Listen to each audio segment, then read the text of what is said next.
thank you. Patrick, it's roll call. Okay, Aleppo, Avalon, Bell Acres, Bellevue, Ben Avon. Believe we're good there. Tavia's Yeah, I'm here. not here. Emsworth. Here. Glen Osborne. Here. Glenfield's not here. Hayesville's not here. Kilbuck. Here. Here. Leechdale. Present. Swickley. Here. And Swickley Heights. Here. We have four. Yeah, great, great. So, we have a guest? Hello. Hi, Maria Napolitano, Bristol Borough Council. Jim kindly let us all know that the meeting will take place here today. So I stopped by to visit and introduce myself and to listen. Thank you very much. Oh, great, thank you. Thank you. Welcome. Okay, okay, Patrick? Sure. On this. So you'll see in the bills payable, a couple outliers that traditionally aren't there. We have our quarterly UC unemployment compensation payment to Pennsylvania State Association of Boroughs, as well as the registration for the ALON conference there. Other than that, business as usual on that front. Also, hopefully everyone get a chance to look at the minutes there. I'd be happy to address any questions for the bills and minutes. Okay, discussion, any questions? I'll take a motion to accept the bills and minutes. So moved. Is there a second? A second? Oh, I'm sorry. Thank you. All those in favor signify by saying aye. Aye. Pass. Okay. President's report. Oh, you looked down there. Good. Two things. One is that at our last meeting, we did form a Route 65 committee that is the next step after doing our study. And this committee, Patrick and I met with, do you want to talk a little bit about our meeting with Delegates and? Sure. So Barbara and I met with Mr. Lance Chimko, who's in the Allegheny County Economic Development Department, as well as Representative Valerie Gatos. Just sort of pick their brains about options for us for funding. We did focus particularly on the Route 65 corridor study, as well as potential fixes for our friends in Glenfield and Hayesville and Glen Osborne with the left-hand turn of the railroad tracks there. We've had that issue. I think we're going to discuss it later on as well, but Yeah. Really valuable conversation, just introducing us to Lance, who has a lot of knowledge as far as funding through DCED as well as the county. So, it was, really, really valuable. Thank you, Patrick. Went into 7 for the executive report a little bit here. I also would like to say glass recycling, it seems to be up and going very well. And thank you again for people who started this. Once you start something like this, it's easier to continue it with the residents. And it looks like we have residents that have been very positive about the recycling. The only thing I would mention with this is that maybe we need to remind residents to clean their glass and not put plastic bags into the recycling bin. As I noticed when I put mine in, it did smell a little, and there were quite a few plastic bags in there. So I know Glen Osborne's going to try to remind our community when they use it, how to use it properly. Also, and that is pretty much the end of my report. Okay, real quick for mine. So we're going to be having a recycling center tour for waste management at their Green Star facility on Neville Island. So it's going to take place May 4th at 11 a.m. Highly encourage anyone that's interested to come down to this event. I know in my experience working for a couple different communities that use waste management, we had tons of questions from residents. Why can't I recycle my Starbucks cup? Why do I have to take my things out of bags? Why is this recyclable and this isn't? You get to see it hands-on down there, and you see the trucks come in with the materials. Everything gets separated with this giant robotic machinery. And you get to see the end product, giant cubes full of specific plastics and cardboard. And you get to ask a lot of questions to waste management too. So if you've ever been interested to see how your recycling goes from point A to point B, or if you have some questions for waste management, this is the perfect time to come down. Like I said, 11 o'clock, May 4th. Right now, we are looking for people to join up and just let me know they're interested in coming so we can give them a head count. Also, the Act 152 grant period is open. This is going to be open through April 29th. This deals with blight remediation. So maybe if your projects in your communities weren't funded through last year's community block development grant funding source, this is a good opportunity to throw your hat in the ring and see if you could get some funding to tear down some blighted structures. Again, that's going to be through April 29th, and you can use the QB cog as a application vessel as well as the administrative vessel for that project. But the application period is going to be ending soon.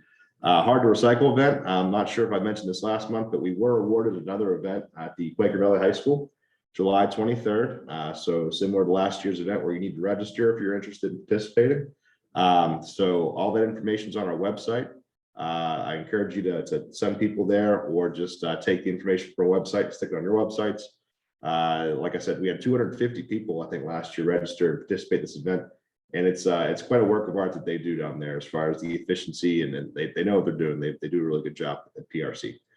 Also, I want to talk about a joint police grant that we've been working with Hayesville and Glenfield Borough on. So they currently are served by the Pennsylvania State Police. And they're looking to get more of neighborhood feel and more responsive service, as well as more proactive service as far as traffic enforcement. So Chief David Maz and I have been working together with the officials from those two municipalities. We did just miss out on a grant period. We were sort of informed at the 11th hour, but it looks like it's going to be opening back up in July. So we're hoping that this grant funding can help them get off the ground. Because funding for two small towns can be a bit of a hurdle. So we're hoping that this can help them get involved with Swiftly, similar to Glenn Osborne, who uses Swiftly Borough's Police as well. So at our last managers meeting, one thing that popped up was cybersecurity training. I guess for a lot of the audits that are taking place now, your financial audits, these auditors are looking for training to make sure that the employees in the boroughs and townships are well versed on scams, phishing scams, and know what to look for to avoid those. So I registered the QB cog, and it's open to any manager, any official, for a cybersecurity training hosted through PSAB, State Association of Boroughs. It's going to take place on June 15th at noon. So again, if your municipality is looking to get that certification or training, or just interested in becoming more well versed on cybersecurity, let me know. I'll get you the guys the credentials. It's free of charge. And it's just one more certification you can give to your auditors.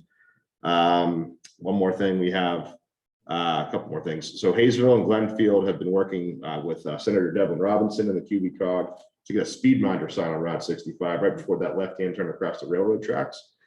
So they did get funding through the senator's office, and they're going to be taking ownership of that sign once it's installed by PennDOT. So keep an eye out for that. It's something that I think started right when I was hired here. And it's good to see that this is getting across the finish line, and hopefully it does make an impact there and create a little safer environment. A lot of rear ends happen there from people, throwing their turn signal on at the last second. Also, you may have seen in your offices, sent out the dues invoices for 2022. So those will be trickling in the coming weeks. And also, we got our award for the Act 101, Section 904 Recycling Performance Grant. So we applied on behalf of all of our municipalities. So you're going to be getting a check from the COG probably the next 4 to 6 weeks. Once that hits our accounts, we can get that to you guys here. Highest award that we've ever received. Really excited about that. And this is something that I really want to take to the next level as far as, really getting our commercial vendors and businesses in the QE COG communities to report that tonnage. They're already doing it. It's just we're not reporting it. And once we report that, we can get paid for it. So, obviously you guys get the residential and the bonus award that happens from that grant, goes right to the communities. The commercial stays in our joint recycling fund, which helps pay for things like our glass recycling center and other initiatives that we take How down. much was that? $23,000, which was about $4,000 more than we ever had. And we are paying PRC to do this in the past $5,000. I did it all myself last year, saved us $5,000 there. So, big chunk of money that we're going to be looking to build up that recycling fund so we can take take on big projects in the coming years. So that's all I have for my report. Okay, thank you. We're on to new business and we have a presentation. Yeah, Mr. Rob Hoskins from Building Performance Architecture is going to be speaking about energy audits for municipal facilities. So with that being said, Rob, I think you can share your screen if you want to take it from here. Okay.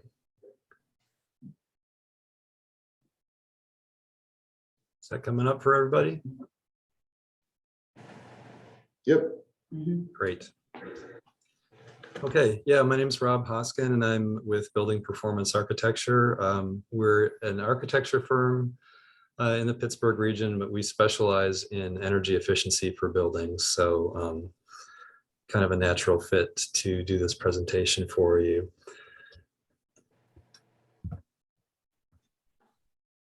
Okay, there we go. Just a little bit of background about me. Like I said, registered architect, about 25 years of experience at this point. And since 2008, I've dedicated my firm to improving building energy efficiency. I have a number of these credentials here that you see on the screen. You'll also see some of the graphics will be infrared images. That's one of the things that that I do. It's a pretty good way of communicating information about building energy use. I serve on the board of the nonprofit West Penn Power Sustainable Energy Fund, and my biggest credential is growing up in a passive solar house where we didn't have to pay for heating on winter days. So I think that was a really great experience and background for me. Just a little slide about the firm, and then I'll move right into the presentation here. So, so when people ask about energy audits, it's usually because there are issues that are causing headaches, and sometimes we call those painful problems. And so there are a number of things that I can point out. Energy costs can be a significant line item in a budget, and when budgets are limited and energy costs are not decreasing per unit of energy, kilowatts or whatever.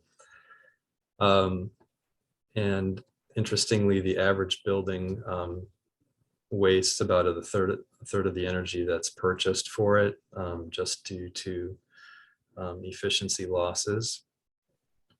So it can be put to better use, and less will need to be used. And then also, sometimes buildings with energy problems also suffer from moisture damage and things related to air leaks and other things like that, that a lot of times when energy improvements are done, the overall status of the building can improve as well. And I'm sure I'm not listing all of the problems, so there may be others, and probably others come to mind, but skip to what happens after energy audits are done. What's the promised land? Where can we get to? I wanted to include an example of somebody I know who is retired just recently, but he was the energy manager for Geisinger Health System. His name is Al Nooner. He saved that health system pretty much untold amounts of money with his programs. Obviously, their facilities are probably bigger than the municipal buildings we're talking about, but one of the things he did was set up a cogeneration plant where they generated steam and electricity off of the turbine that's shown on the lower right. So pretty much he has his own jet engine generating energy very efficiently for their facilities. That's not necessarily going to happen for everybody, but it's an interesting example. And one of the things they did at their health system was with 10% of the energy cost savings that they generated, they reallocated that back to Al to develop new programs. So it was kind of a continuous cycle of a process that has really led to a lot of success for their facilities. So then I have my bullet points about you know, getting a sense of confidence that your facilities are in good shape and they're operating properly. Less money out of the limited budget goes to utility bills, and more money is available to do other things, which are, you know, probably more pressing and interesting to a lot of people. And citizens may feel better about you know, how things are going when they see well-run buildings that cost less to operate. A little bit about energy management in general. This diagram here kind of shows a process of energy management as outlined by the Energy Star program.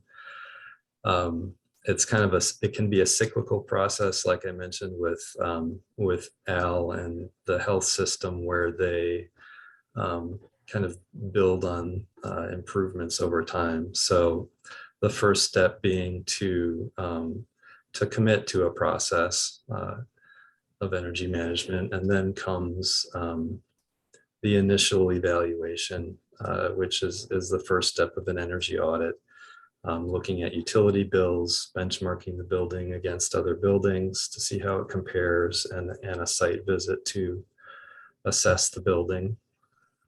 And then you know, steps 3 through 7. I don't necessarily need to say all the words, but you know, setting goals, creating a plan. Those two are actually also part of what I would call an energy audit. And then implementing the plan, doing the work, or there's also things that don't necessarily involve construction that can help to save energy, such as looking at the rate structures that you're using to pay your utility bills, or providers and things like that. So, and then steps 6 and 7 are kind of where the process starts circling back to look at, okay, well, what's the next thing that we can do now that we've got, you know, these more basic things fixed. Just a quick example of a municipality that has done an energy management process, and Forest Hills actually developed this new building after realizing that their building needed more improvement than they could really hope for. So obviously, I know we're not talking about new construction here, but I just wanted to give an example. So this one, you know, they're reaching net zero energy use, and the person who pretty much spearheaded the project was a borough council member, Patricia DeMarco, and some other key team members listed there.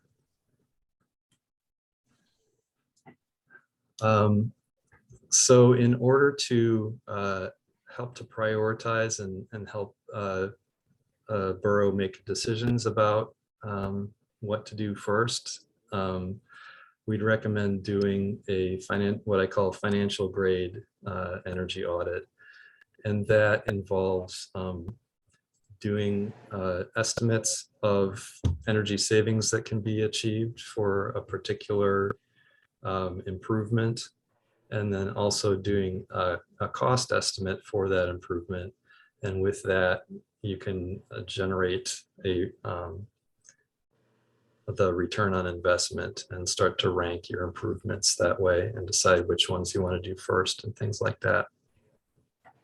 And things that we'll look for while doing the audit, we have different categories of energy affecting aspects of the building. So insulation, air sealing, the equipment, HVAC equipment that's used, lighting, and other things.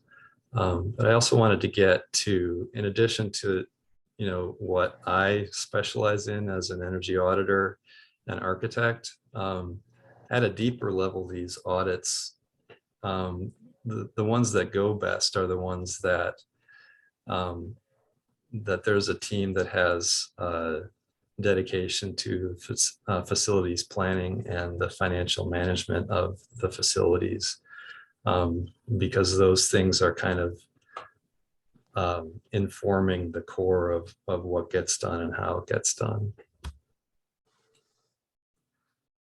And I just thought I'd give an example of looking at past energy bills. We generate things like this graphic here, where we find out how much energy and cost a building has experienced over time, and it helps us to identify times of the year when things could be improved the most. So we also benchmark buildings. Sometimes we use on the lower right, we could use the Energy Star scale, from 0 being the worst to 100 being the best, and 50 being average. There are Energy Star scales for different types of buildings, and municipal buildings would be one of them. Just kind of doing a quick run through of what we do in the process. After the benchmarking would be an initial walkthrough audit, and collecting basic information about the building, finding out what's there, and how the building operates and things like that. And then developing improvement recommendations based on what we see during the walkthrough. 4 general types of recommendations. The first being low cost and no cost, which are great, and they're things that that the borough may be able to do immediately to save money and energy. And moving on from there, some other improvements will require more substantial investments. And also, as a architectural professional and an energy auditor, that we have a code of ethics and stuff like that. If we see health and safety issues during our audit, we will comment on those, because obviously health and safety of occupants needs to be top priority as well. And then last, if a borough has any specific goals for energy use, we can develop improvements that will kind of lead to achieving those goals. So then, after developing the improvements, we can discuss, which ones to do and not do, which ones may be needed to study further. And that further study, that's what we call a level 2 energy audit, where we'll look in more detail at what all is in the building. We'll do a detailed inventory. We may do diagnostic testing and inspection, such as an infrared scan. The picture here is a infrared photo of air leaking through a light fixture in a building. So you see the cold air kind of pouring in from the attic there. And if we recommend improvements that affect the building envelope, a lot of times the best way to quantify the energy savings is through an energy model.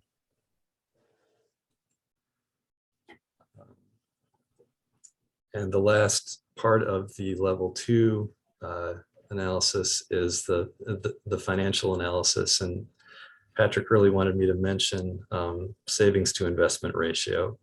So I mentioned before, estimating the cost of the improvement and the amount of energy costs saved.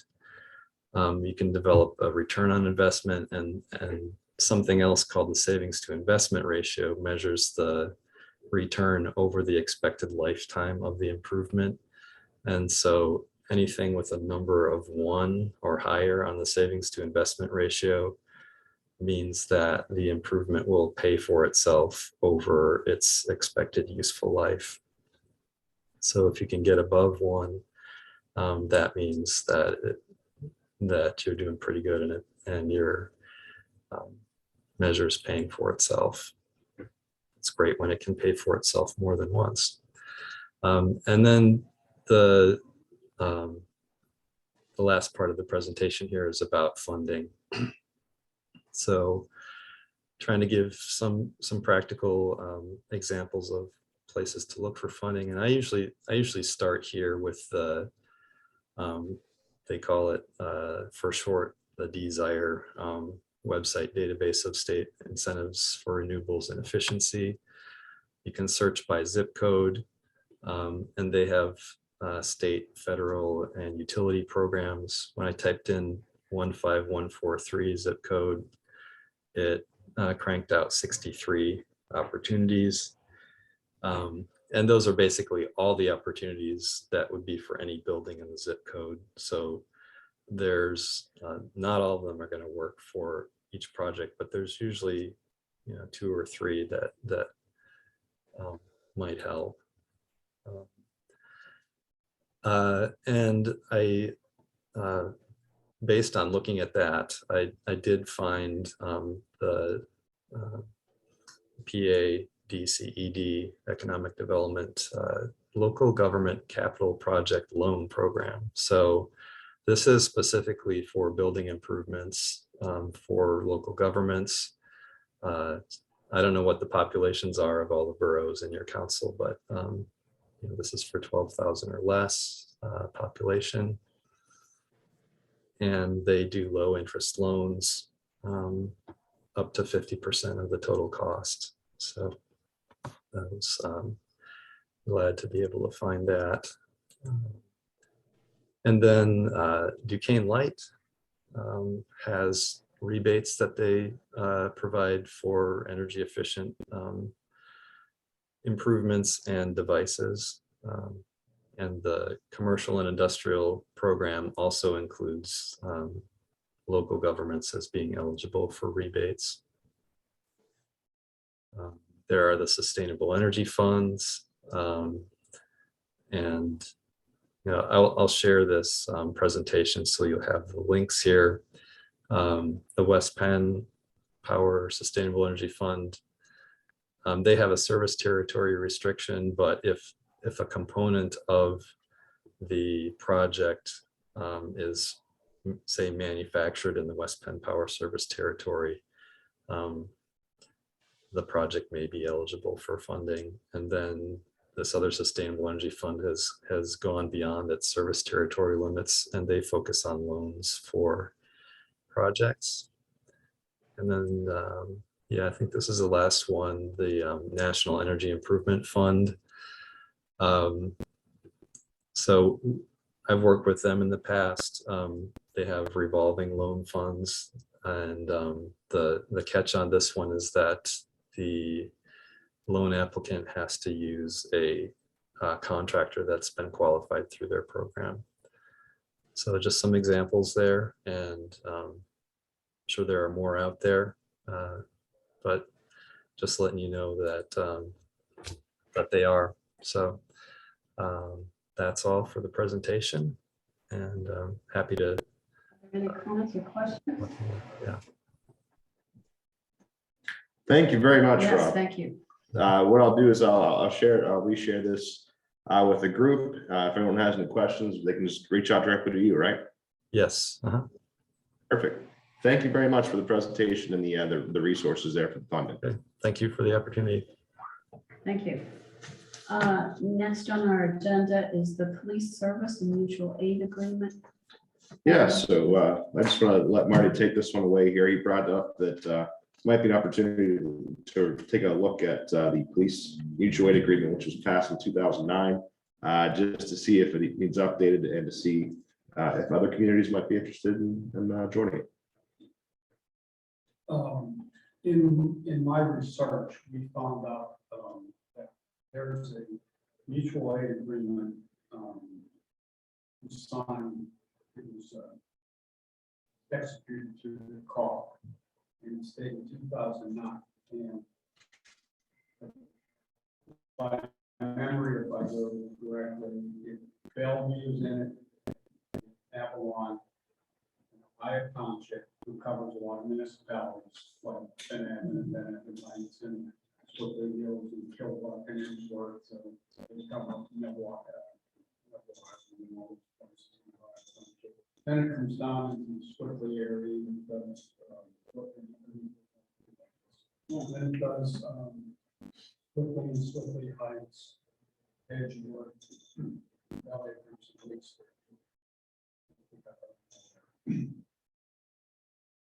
Lee Township is not a part of it. All the municipalities signed it.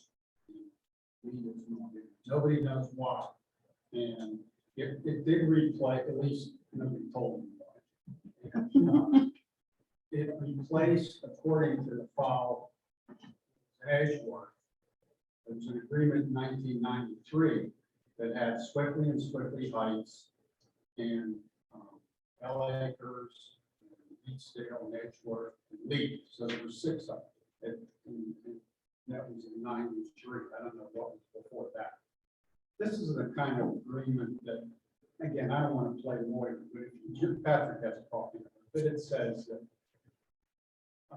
police officers can be called in by another town, and they always remain the employee at where their hometown, so to speak. If they would get hurt, something would happen, they would be covered under their town's workers' comp.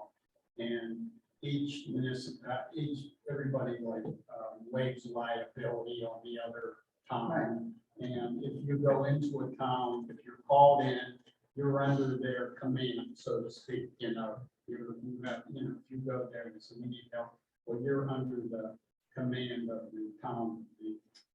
However, if you're called in maybe to help, let's say I'm trying to think of it, there's dealing with something, the police department's dealing with something in one part of town, there's another incident, well, you could be called in and you go, and nobody's there from that police force, and you're in charge, so to speak. It kind of goes through all this. But Was there a term limit on no, it doesn't. I think you can get in, people can get out of it if they want to. But Patrick also said that, and I don't even know if an officers basically, the rank and file officer probably knows nothing about this, in my opinion. If they're called, like they're called the Lee Township, they go to Lee Township, even if there's no agreement. And they may have a duty as a police officer to go help people too. I don't know. There's probably good Samaritan laws or something. But Patrick said that I think that I would like to, revisit it, but we would have to have 15 different communities say, yeah, Lee Township can come into it. And I thought that Patrick said there's a police chiefs committee that meets occasionally. They should probably talk about it. Maybe there's some court cases in the last, whatever it is, 13 years, state laws that change this thing. Maybe it ought to be looked at, and maybe our lawyers should look at it. Well, certainly everybody should know about it. Yeah. So when you have the police chiefs meet, does it include the whole comp? So they've met twice since I've been hired here. We did a tour of the County 911 facility at the request of one of our chiefs, and we did at the request of the county, we all got together for sort of an emergency scenario training. So they just meet as needed. I think this could be a good opportunity for us to convene again. Take a look at this agreement. It is 13 years old. A lot's changed in the field of policing, I'm sure, in the last 13 years. And let the municipalities solicitors look at it as well, just to make sure it's up to standards. And then if you know, the last portion here says, this agreement may not be released, discharged, abandoned, or changed or modified in any manner except by an instrument in writing signed by all the representatives of each of the parties. So everyone that was highlighted in the agreement, we need to agree it needs changed. And then if they would like to add another member, such as Lee Township, which is really the only police department that has a police department in the car that isn't in it. You know, assuming everyone gives that the thumbs up, we can just go ahead and make a new one. Well, that's in the Quaker Valley region, but I don't know about Emsworth, Bellevue, and Avalon. So they're covered by Ohio Township. They're all covered by No, Bellevue. Avalon has their own police department, Bellevue has their own police. Oh, sorry. Ohio Township covers, but haven't been, like, Stillwater, Emsworth, Noble, and Smithfield Heights. We have a level. And in this agreement, you have Avalon, Bell Acres, Bellevue, Edgeworth, Leechdale, Ohio, which covers, Hmm. as Paul said, Swickley and Swickley Heights. So basically, the only municipality on all of our 15 members, except for Hayesville and Glenfield too, they have the state police though. Basically, it's Lee Township. Well, now they have split, Not yet. not yet. Not yet. So basically, it's just Lee Township. Because the state police would be this. Interesting part about Shepherd looked at the minutes of the call, and there's no mention of this. There's no mention in Lee's minutes at this time. I went and looked, like, you'd think there'd be some discussion or something, Yeah, like what was behind this, but I don't know. It just seems. what's the feeling of the municipalities that are here about this? Is there any- It's probably worth a refresher. I think if we open it to allow lead in, I know our solicitor can say, let's review this document and make sure it's fully functional. Keep having inside it to look like when they approve it. So we rely on everybody quite a bit. We only have one officer on duty, basically every shift. So afternoon shifts and overnight shifts, we rely on certainly quite a bit for backup of Bell Acres. Just even if it's a sketchy situation, not necessarily anything bad or like a two situations. So it's important for us. Yeah, I I think- remember, oh, sorry. well, I think I would agree with you that it is important. And as we're looking at the safety of Route 65, also, even though Bell Acres doesn't border Route 65, we do travel with an agreement like this. Maybe we can work together and make it a little safer. And also, you know, there's probably a court case, again, I don't need to play lawyer, but I was thinking one day, well, gee, if I was some kind of slick defense attorney, criminal attorney, Mhm. and somebody came in and arrested my client in Lee Township, could I beat the rap and go, hey, why are you here? Are you authorized? Or, you know what I mean? Maybe. I think there was something originally, I remember way back when I first came on council, when they started these agreements, that's how long I've been Right. voting behind. And they actually, when we first got into these agreements, we bring the officers in from the other. police Swear them in and all departments. that. Yeah, so I you remember they used to swear them in. They used to- Cross swear the officers and whenever they hired, I remember that years ago. and the way of being hired officers, that was like once a month. against sworn in. There probably was a court case at some point, so they were probably all covering themselves. That's, I remember when Emsworth had their own police department, that we would, yeah, because they worked with that. That worked a lot. It started there, and then it just grew, because we all met people across the board. I know, it's probably better to start with the chiefs and see what their Right. temperature is on it. And, I mean, I hate to get 15 lawyers involved, frankly. Good morning. There's no way around that.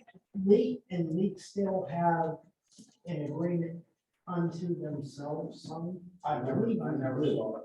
I looked, maybe you have, I asked, nobody knows it. Maybe you can find some. I'll ask them. Yeah, if there's just something right. So is this something where if we had to update it, we have to take it back to our councils and have a resolution from each council? Yeah, I would Update say it, that's or- probably how it went Okay. first time.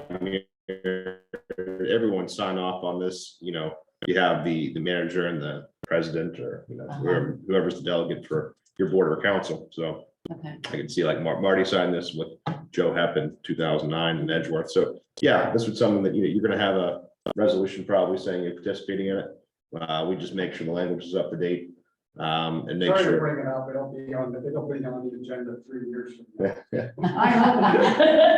I and hope my not. only question is like, what's the Trying. practical, like, what's the practical benefit of it if the police themselves don't know that it exists? So maybe bringing it back up and having all these councils have to revisit it and all the chiefs consider it, then they will be informing the police about what the agreement is, so that the current police know what, you know, what the agreement, because otherwise I just see no benefit to it at all. Like, we know it, but like Well, the there- people actually working There out may there. be court cases where policemen could go everywhere and it doesn't, you know, if leaves fail, you go down to Ambridge, probably, don't you think, Oh, rarely. okay. Very maybe- rarely. I don't, I thought maybe Ambridge called or something, you know.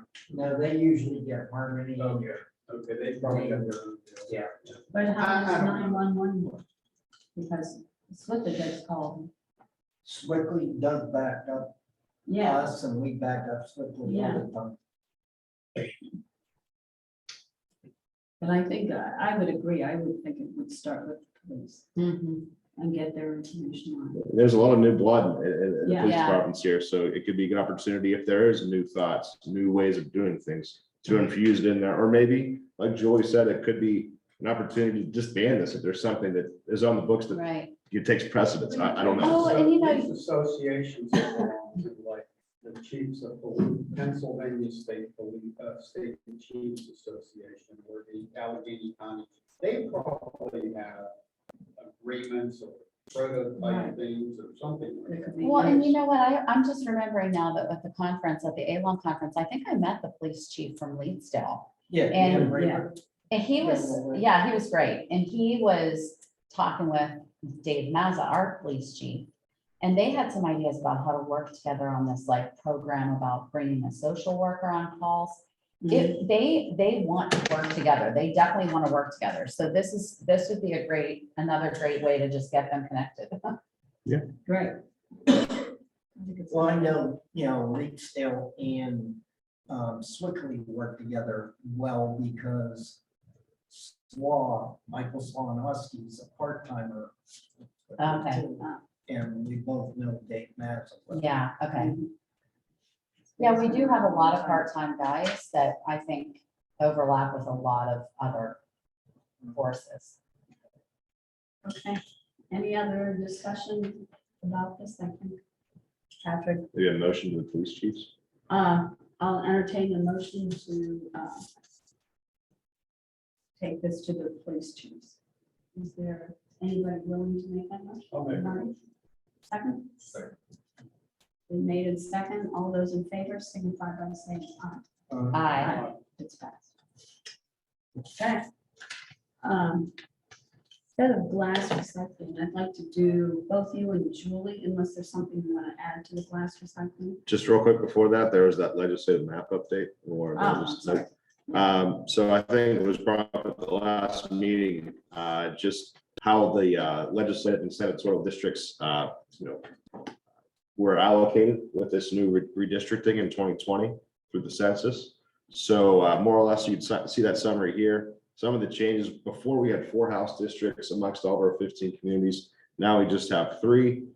Biggest change there being the consolidation of all the Quaker Valley High School, or I shouldn't say high school, Quaker Valley School District municipalities going underneath 1 House district here, which is going to be the 44th district. So we now have 1 less representative to keep track of, more or less. Makes my job a little easier. The state senate map has pretty much stayed the same, with the only exception being Emsworth is switching from the formerly the 37th district over to the 42nd. Other than that, stays exactly the same. So, but,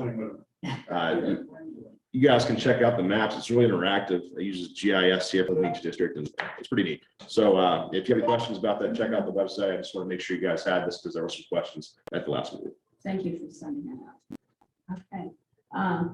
Is there anything you want to add about depth glass recycling? Yeah, so we've had the glass vessel, if you will, at Swickley Burrows Riverfront Park for about 6 weeks now.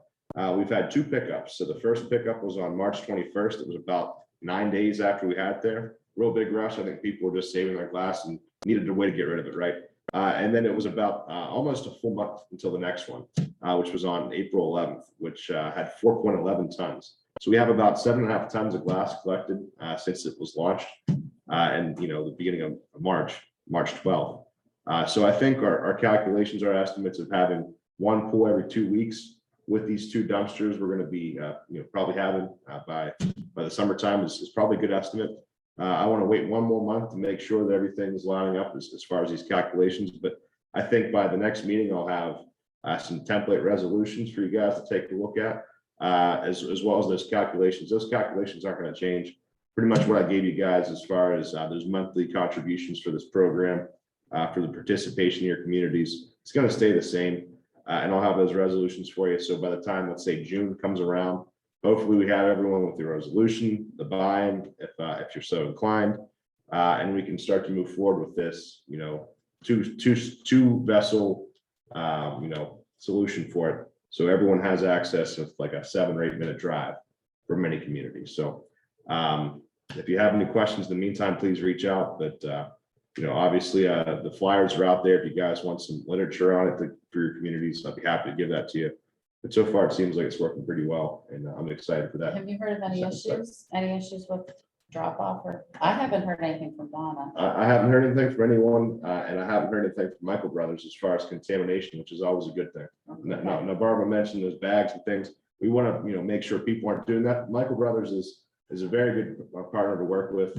If there's bags in there, they'll open the bag up and just dump it out. You might not have that same level of service with waste management. Typically, they're going to take a bag and throw it in the contaminated pile. Right. But Boyd Michael Brothers down there, they've been really good to work with. They've offered, like I said, they gave us some really competitive pricing here for these pools, like $130 cheaper than what we initially thought. So I feel like that's making the pass on cost of the municipalities a lot more palatable, hopefully. And I want to be able to address any questions. I get a lot of questions. What if we only have 12 of the 15 towns join? What if there's 30 pools instead of 26? Who's covering the extra cost? Just like we're fronting the cost here for this pilot program, I would encourage us to use our joint recycling fund to bridge that gap. To make sure no one's going to pay more than what you're supposed to pay. No one's going to be paying for other communities to not do it, right? It's going to come out of our joint recycling fund. In saying that, I hope everyone joins, not thinking like, oh, that's our backup plan. They're just going to pay for anyhow. But I feel like, buy into this is important because that $20 or $30 a month your community pays hopefully gives you the incentive to advertise and hype it and make sure people are aware of it. So. And that's not going to change even with 2 sites. Yeah. Right. Okay. I'm going to insert something here. We had both Patrick and Julie went to the conference, and I've asked them just to tell us a little bit of what they found there and just to update us. Okay, so we went to the Allegheny League of Municipalities Conference in Seven Springs a couple weekends ago. It was a pretty long conference, 3 nights. And there are a lot of sessions where you could get up-to-date information on different topics that would be pertinent and things that change, Sunshine Law Acts, that kind of thing. So a lot of solicitors presenting about, sticky situations or communication issues, even how to use social media effectively. It was really well attended. I don't know how many people were there, but I would say thousands. Did you think thousands? Between the 3 days, definitely people come in and out. I'd say Yeah. there's at least 2,000 people, probably vendors, Yeah. municipalities there. Yeah, so there are a ton of vendors that offer different services for local governments. So that was kind of interesting to see who was there in that regard. There were state representatives there and senators. There was a panel where you could ask questions. Local officials could ask questions of the state officials, and they could talk about what they were doing. That was interesting, even just to see the dynamic between them. on stage was interesting.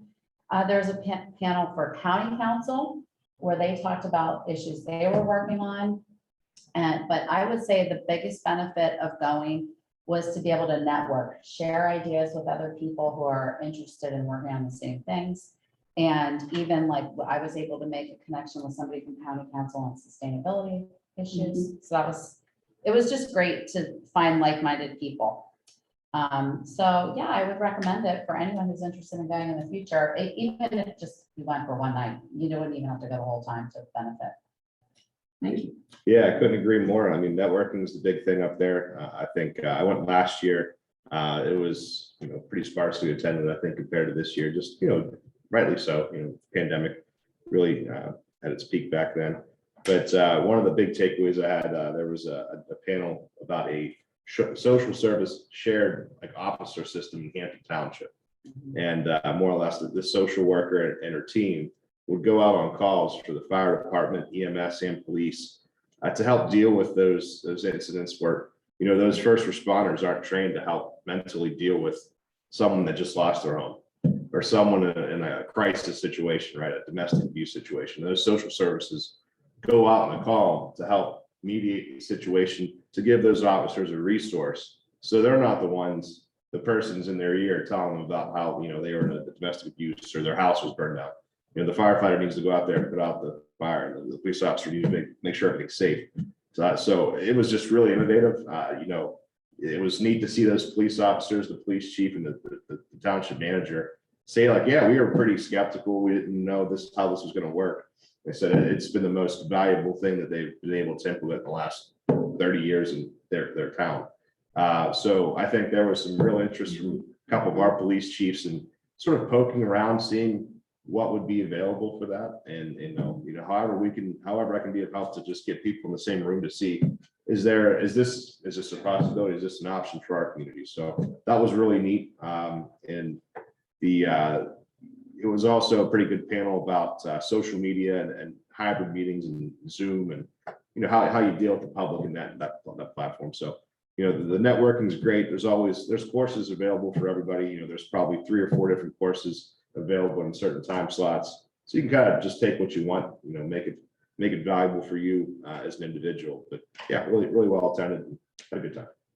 Okay, thank you both. Okay, moving on, Route 65 committee update. We have, as I said before, we formed the committee, and Julie and I and Patrick are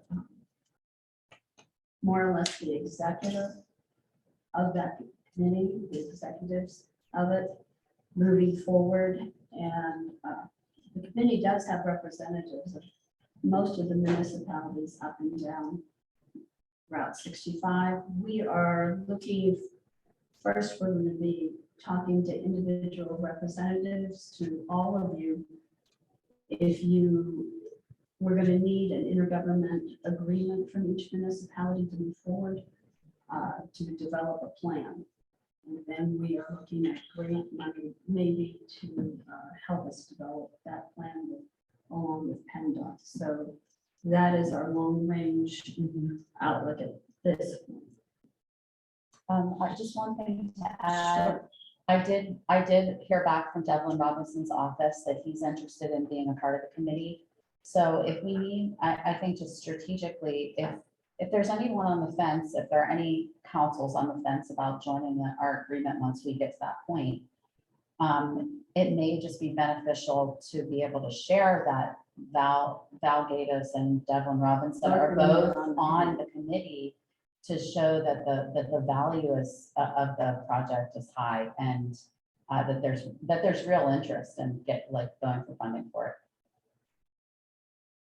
Yep, and we're trying to work and reach out to our friends in Beaver County at their regional council of governments, because half the communities in the initial study were in Beaver County. So slowly but surely trying to make progress there, just reaching out to their representatives, their managers, their executive director to make sure that they're a party to this, because I feel like we were the Quaker Valley Cog. I can't say I was, because this has been going on way before I was here, but we did 99% of the weightlifting and the heavy lifting to get that study off the ground and get the funding.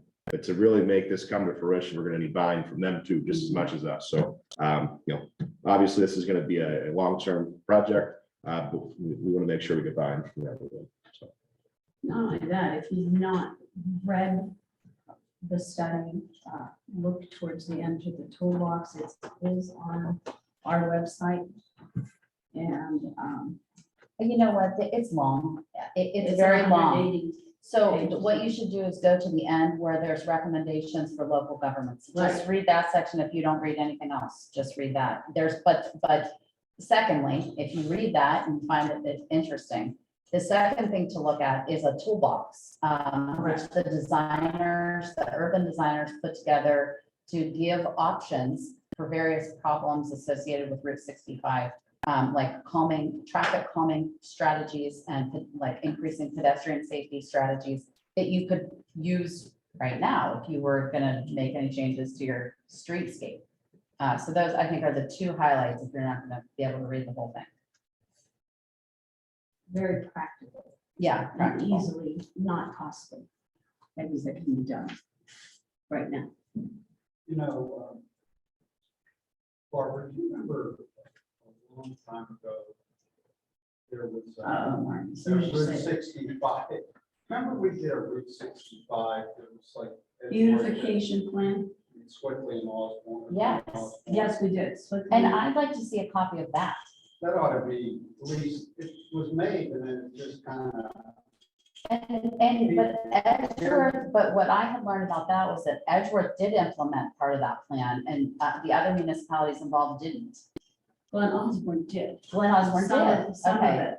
I but just be not interested very in seeing what successfully. was recommended. You know, we have all new people and there would be people interested.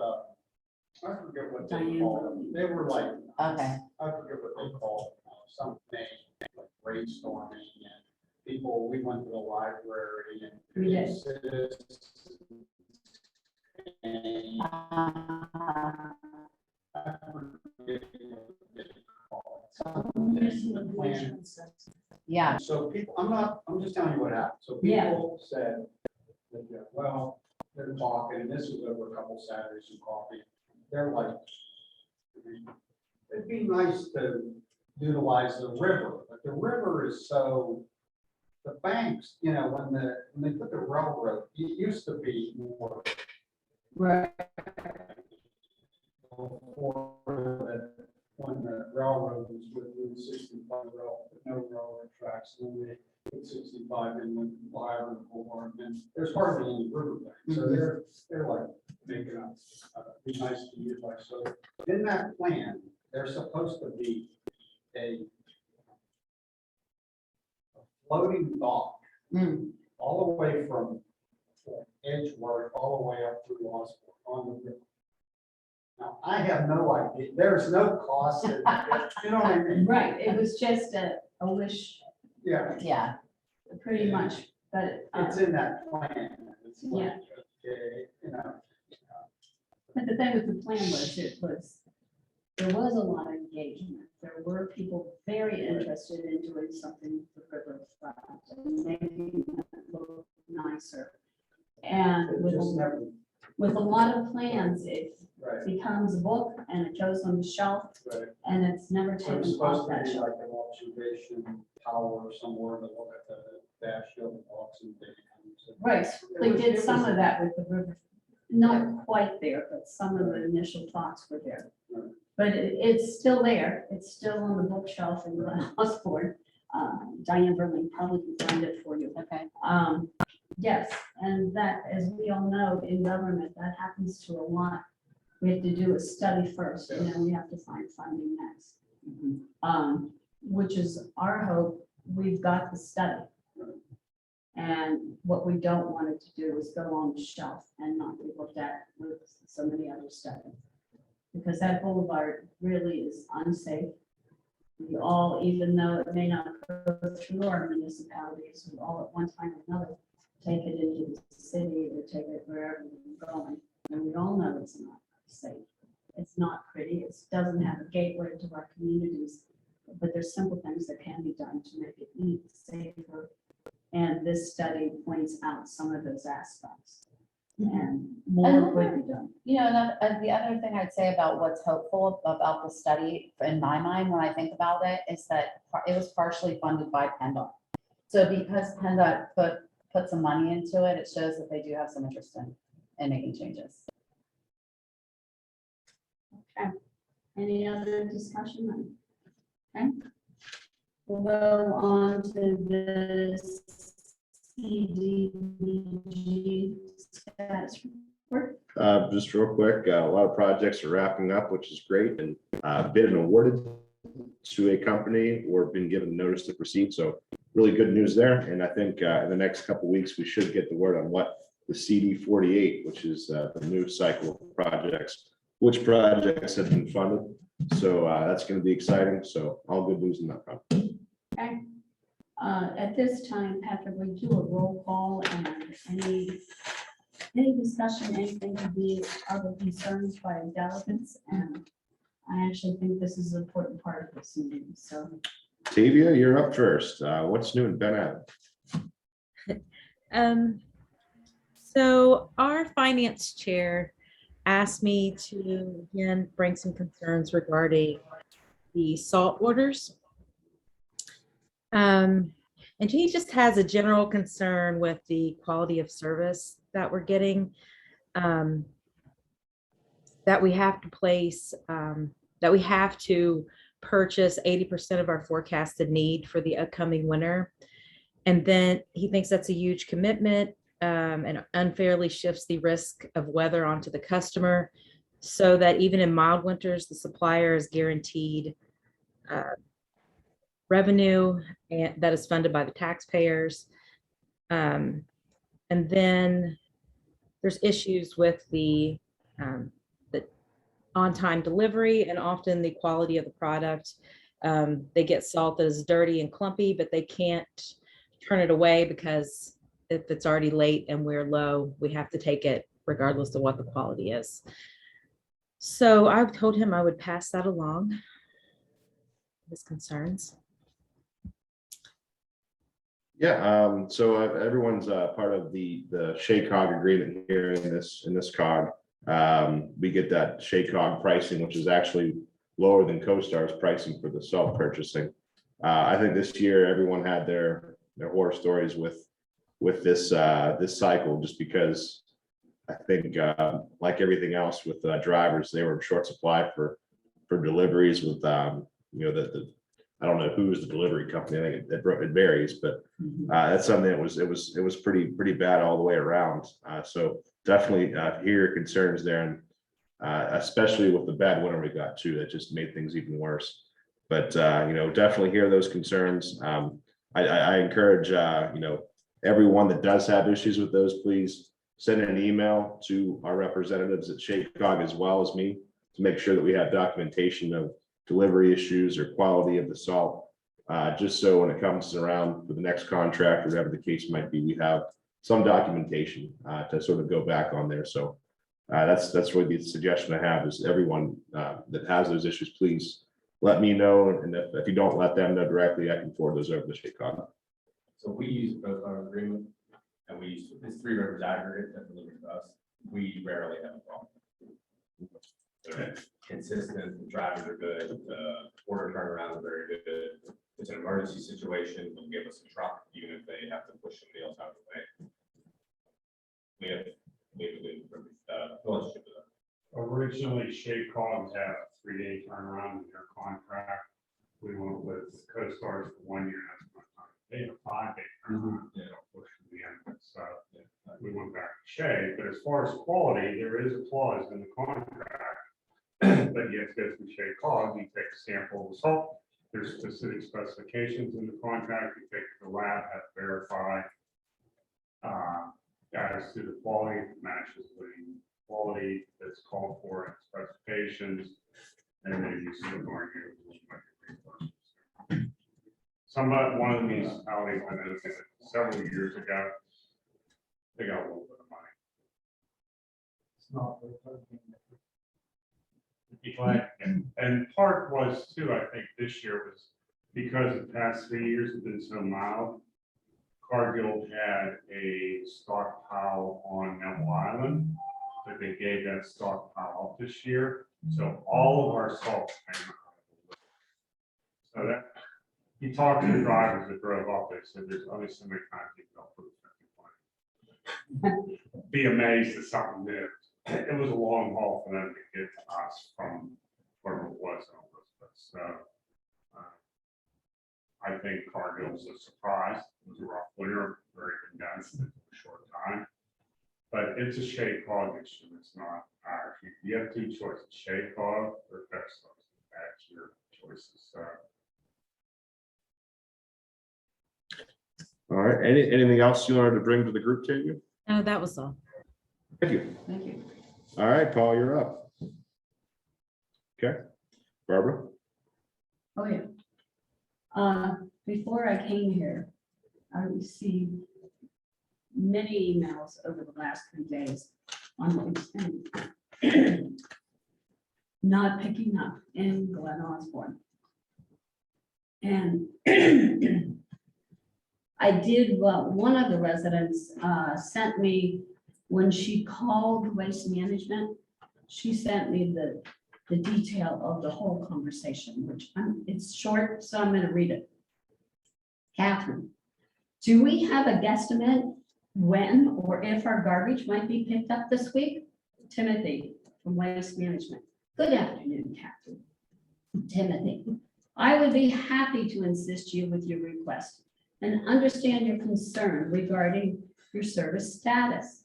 Catherine, no one in our neighborhood was picked up yesterday, and today, everyone but our street was picked up. Timothy, to confirm, this is your regular service at her address. Is this correct? Catherine, that's correct.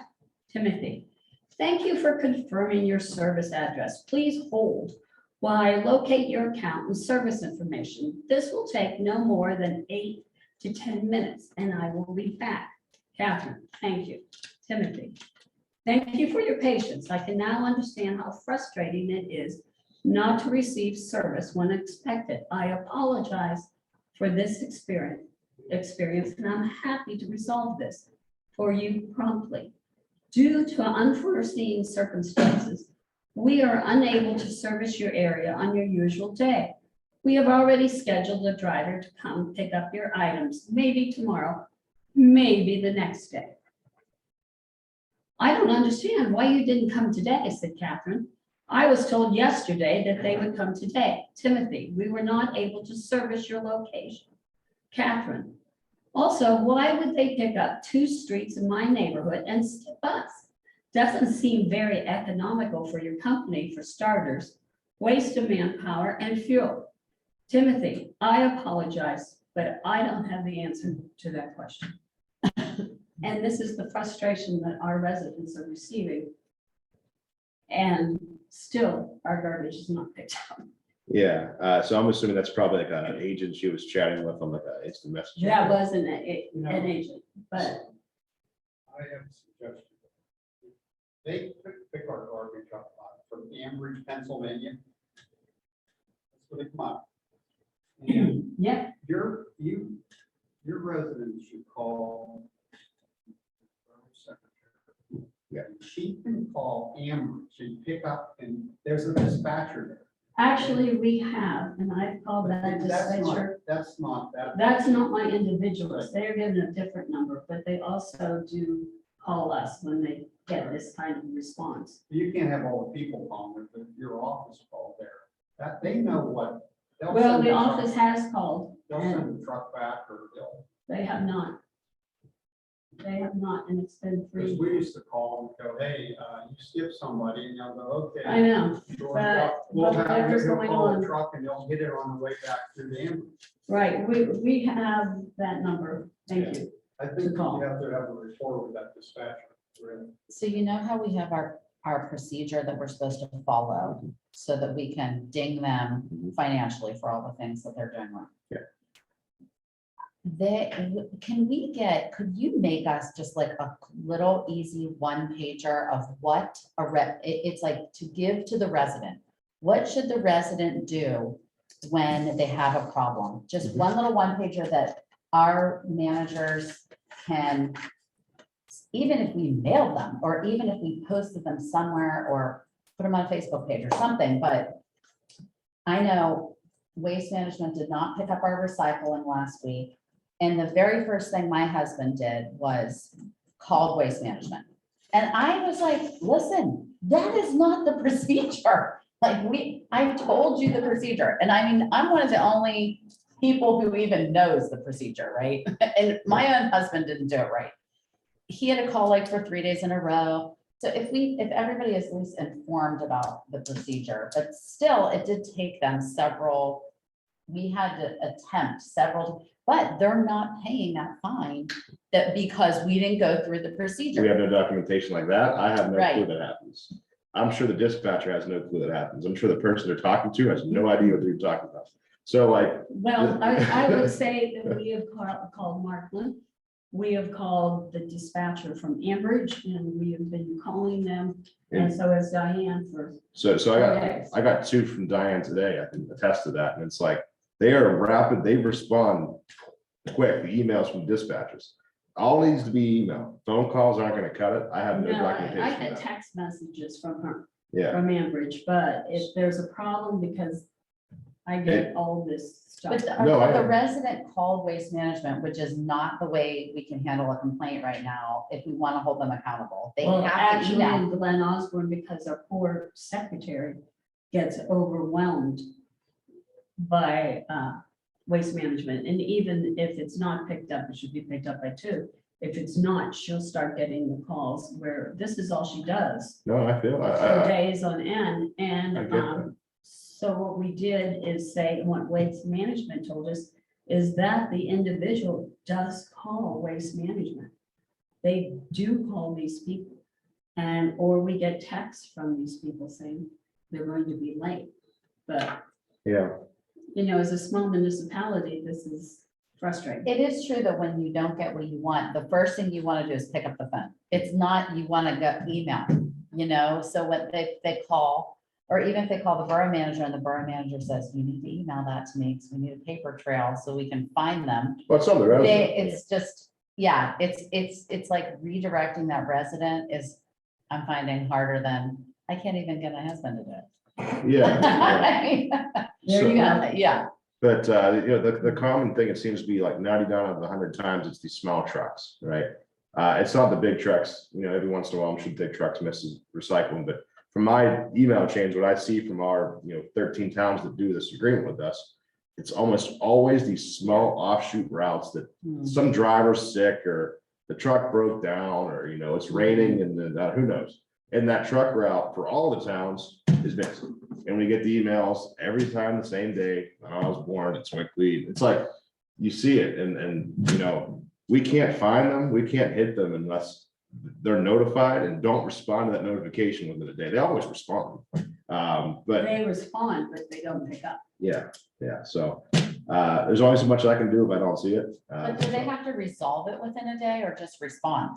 They have to resolve it within a day once they're They notified. have to resolve it. So like they your have neighbor not. who's saying She she didn't, keeps it. But I'm not She saying, If you're not she following didn't go through procedure, the then- procedure. We, well, I Right. did inform that to Diane to So- let you know. yeah, Yeah, so if we get that one pager, maybe we can spread that around. Even the managers should be directing the resident back to email. I mean, it's cumbersome. It is cumbersome, Yeah. but we do get it If they anyways. lose money, they'll step up. Right, exactly, Don't follow exactly. procedures. You don't have a procedure. Right, I agree, that's. Cumbersome by design. No, there has to be a paper trail, because it comes back Right. to, he said, and all this other stuff. Just follow the rules that were put into the contract. When they start getting dinged for money, they'll step up. Yeah, We haven't dinged them because it hasn't been followed. right. And everybody agreed to this going in, so big, small, or indifferent. Right. and I don't want to defend waste management or WM, whatever they want to be called these days, because that's not a popular thing to do, but I will say, since this started in January, when I've been looped in these emails, I've seen a response 15, 20 minutes after that email is sent to them. And usually 30 minutes after that, there's an email saying it's been resolved. So I'm just saying, from my perspective, they are way more responsive than they have been. It's just, we need to be updated in the loop or else nothing's gonna change. Right. And We got problems. When it was on Friday, when it was on Monday. It was for Monday for a long time. Remember, Patrick, they said, we want to move it to Friday. And everybody, oh, that'll be terrible, blah, blah, blah. And we got a phone conference with them. They go, we got too many people on Monday. Remember they said that? We'll do a better job on Friday. And honest to God, they come out of Ambridge to leave the first thing Friday morning.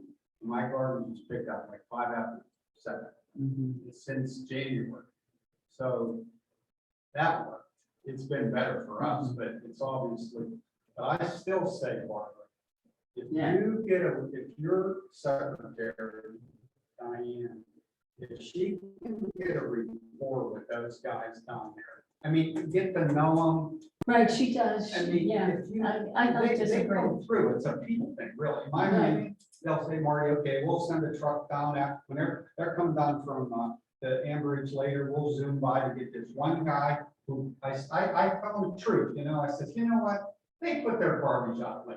Right. They're jerks. They're jerks. They put their garbage out late and they call and they say they were missed. And they did, I know they, you know. Right.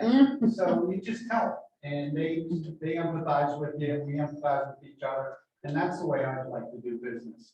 Well, that's the way I like to do Yeah, business and too. you It's just kind that, of call them and Right. like, say, we got this, so and so, call them again, you know, it's like you're both in the same boat. or Right. something.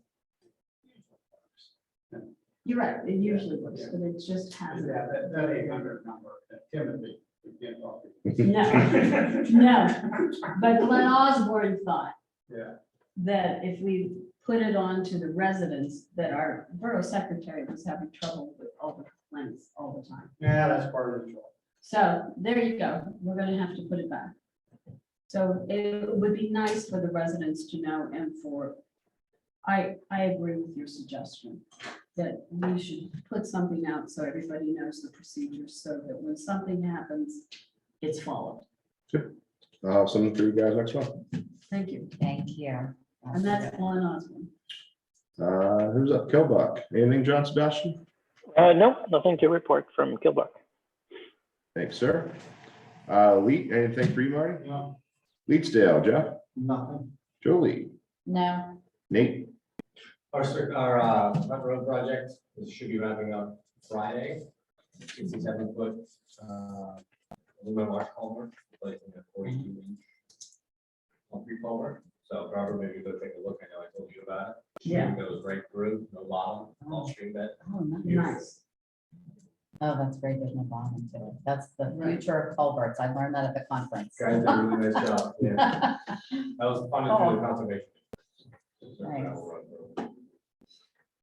Yeah, I've gone and taken a look. Yeah. It's very nice. You can drive over it now. Yes, you can. Yes, yes, you Yeah. can. Tributary. Mhm. Hot road that runs up. on the hill. Okay, I'll take a motion to adjourn. Motion to adjourn. Second, Second, all those in favor signify by saying aye. bye. All right, guys, thank you everyone for attending in person or on Zoom, and we'll see you guys next month. Thank you. Thanks, Pat. See ya, thanks. Bye. Bye. It's a good meeting. Thank you. So Patrick,